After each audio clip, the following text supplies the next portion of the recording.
السلام عليكم ورحمة الله وبركاته. وقفتوتا في وقفتوتا channel naaf tube jira jirtu isiniin jecha har'a paarkii jira. Akkatti daawwadhaa isiniin jedha. Paarkiin akkana jira. Daawwadhaa isiniin jedha. Bishaan ilaalaa. Bakkeen Oromiyaa fakkaata. Laala ittiin bohaaraa isiniin jedha.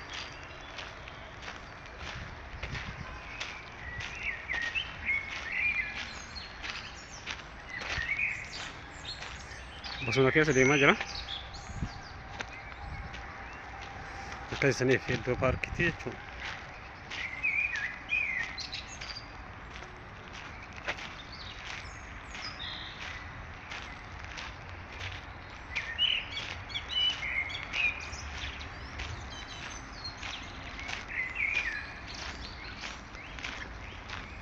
Akkasii isiniin jedha. Hordoftoota kiyya.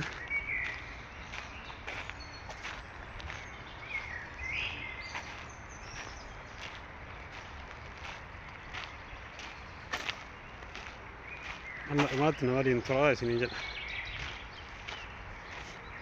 Kana daawwadhaan hedduu namatti tola.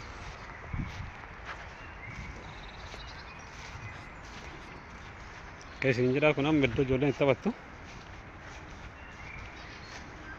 Ijoolleen taphataa jirti asirratti namoota hedduutu as jira. Akka isiniin jedha isinitti mul'ata jedhee yaada. Akkasii daawwattoota fi kabajamtoota kiyya daawwadhaa isiniin jedha.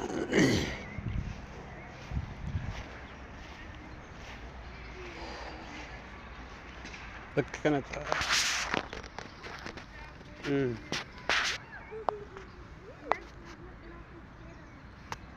akkasii daawwattoota kiyya amma dhumaatti daawwadhaa isiniin jedha. Isiniin faramaa jira. Pedama parkida. Park keessa jira. Kan isiniin jedhu daawwattoota kiyya.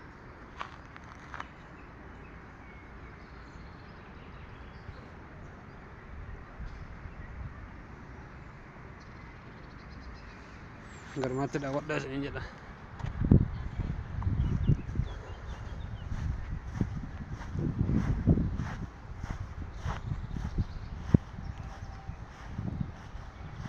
Paarkiin hedduu namatti tola. Akka kana yoo ba'an sammuu namaa firii nama ta'a. Stress illee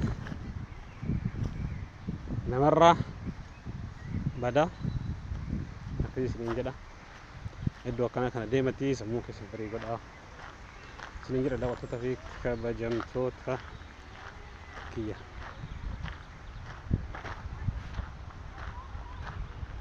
Akkasii kuni paarkidha.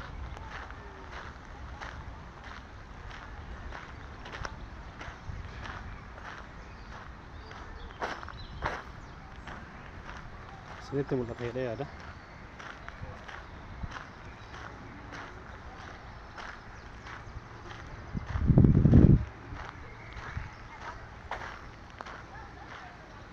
Akkasii daawwattoota kiyya. Kun laggeenuma Oromiyaati. Laala mul'ata.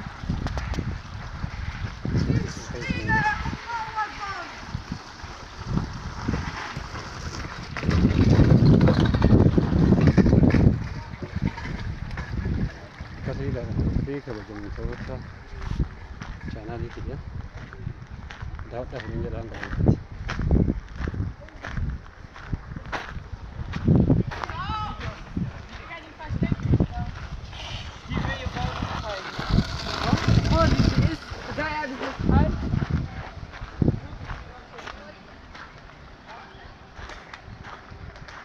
Akkasii isiniin jedha daawwattoota kiyya. Amma kun bishaan biratti ba'ee jira. Bishaan bira jira. Haala kana bishaan inni jiru. Daawwadhaa isiniin jedha.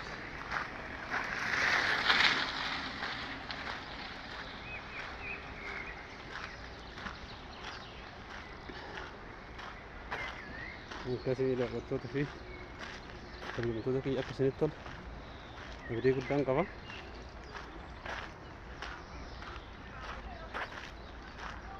Hanga dhumaatti na waliin turaa isiniin jedha.